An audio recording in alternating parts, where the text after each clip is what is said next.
All right, let's just jump right in. Welcome to this explainer, where we're going to unpack the deep lore, the incredibly complex economy, and, get this, the massive creator opportunities hidden within R.O.H.A.N.2.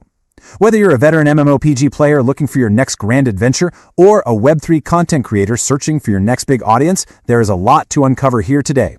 We're going to break it all down step by step. Here's our roadmap. Section 1, Welcome to R.O.H.A.N.2. Section 2, Path of the Hero. Section 3, Complex In-Game Economy.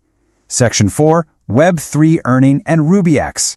And Section 5, the Streamer Campaign. Let's get to it. Now, before we get into the weeds of the tokenomics and earning mechanics, we absolutely need to set some ground rules. This explainer, it's strictly for educational and informational purposes. I'm not a financial advisor, so nothing here should be considered financial, investment, or trading advice. You know the drill. Cryptocurrency, blockchain gaming, digital assets, they all carry significant risk. So please, always do your own research before making any financial moves, and never play around with assets you can't afford to lose. All right, moving on. Welcome to R.O.H.A.N.2, the Empires of Aethelia. Just look at the sheer scale of this place. We're talking about 5 distinct, fully fleshed out empires here in Aethelia. You've got the majestic Golden Aethelian Empire, the heavily fortified Iron Colic Realm. It's a massive world. But it is not a safe one. Check out that bestiary. You'll be going toe-to-toe with absolute nightmare fuel. I'm talking about the multi-headed necrotic hydra lurking in the shadowed rivers and the ancient Calder Dragonlord of siege and flame. So yeah, survival is definitely not guaranteed. You really need to come prepared. Section 2, Path of the Hero, from Novice to Legend. So how do you actually survive all that? Well, your character's development maps out cleanly across 3 distinct phases. First up, levels 1 through 20. Awakening the Spark. This is your proving ground. You're tackling local quests, using basic gear, and really just getting a feel for your skill trees. Then you hit the mid-game, levels 21 through 50, which is Forging a Path. This is where things get real. You're diving into complex dungeon raids, jumping into PvP battlegrounds, and unlocking class specializations and guild systems.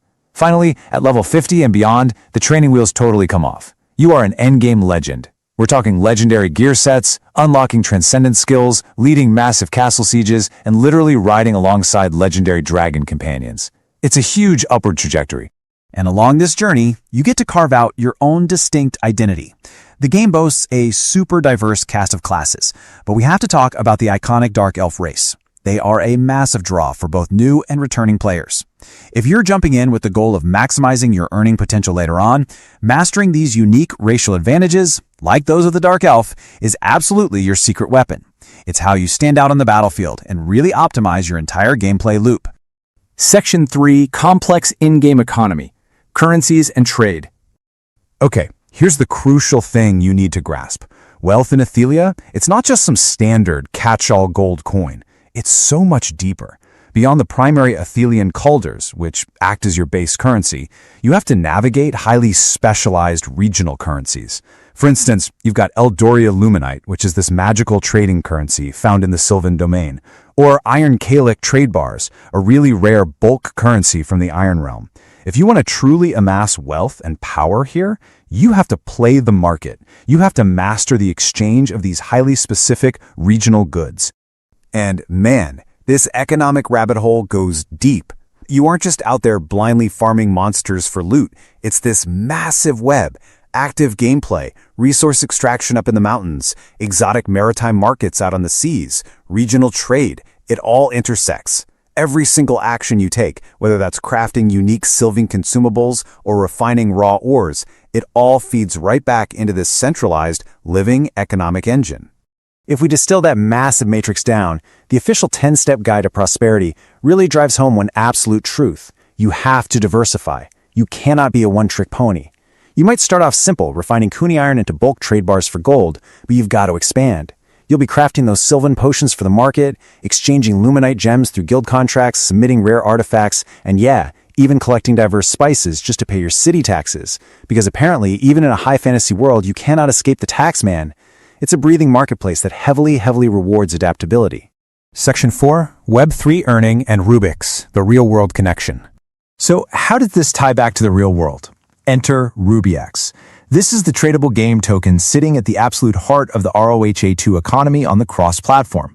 RubyX is the vital bridge here. It lets you take all that value you've been grinding for, trading those Kalik bars, running those C ventures, and actually utilize it through decentralized exchange trading strategies. Basically, your in-game effort directly links to broader ecosystem value. Pretty cool, right? Now for the Web3 folks tuning in to this explainer, this is exactly where the magic happens. Reward farming. Figuring out how to efficiently optimize your daily gameplay loops, charting out the absolute best regional trade routes to maximize those RubyX earnings, that is where traditional MMORPG gameplay meets tangible tokenomics. It is literally about turning your time and your strategy into real, measurable value.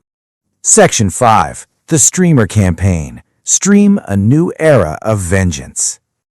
All right, look at that number, 40,000 cross. That is the massive token reward pool sitting right there on the table for content creators. The developers know they've built a game with incredibly dense, rewarding mechanics, and they want streamers to jump in and help audiences understand the whole R.O.H.A.N.2 experience. Let's break down the specs. You've got exactly 1 month for this classic campaign structure. It kicks off on June 1st, 2026, and wraps up right at midnight UTC on July 1st. So definitely set your alarms. The whole idea here is to reward streamers who can pick a specific pillar of the game and translate these complex mechanics into super engaging broadcasts. The early streamers are going to grab that crucial early visibility, and then steady uploads will carry you through the rest of the month. The beauty of this campaign is that you have so many different avenues to succeed. You don't need to explain the whole shebang. You could focus strictly on the lore and create onboarding guides for the Dark Elf race. Or you could do live progression walkthroughs, taking your viewers all the way from level 1 to 50. If your audience is more on the Web3 side, you could produce deep dive analyses on efficient reward farming routes and how the RubyX economy works on the decks. And, as always, they highly encourage sharing your high-impact material on X for maximum visibility. Basically, find what you're best at explaining and double down on it. So here we are, the tools, the lore, the robust economy, and the rewards. They are all laid out right in front of you. Yes, the systems are deep, but the only real barrier to entry is your willingness to dive in, learn, and share it with others. So I'll leave you with this. Which pillar of R.O.H.A.N.2 will you master to capture your audience, craft your narrative, and claim your share of the 40,000 cross? Thanks for joining me for this explainer, and I will see you on the battlefield.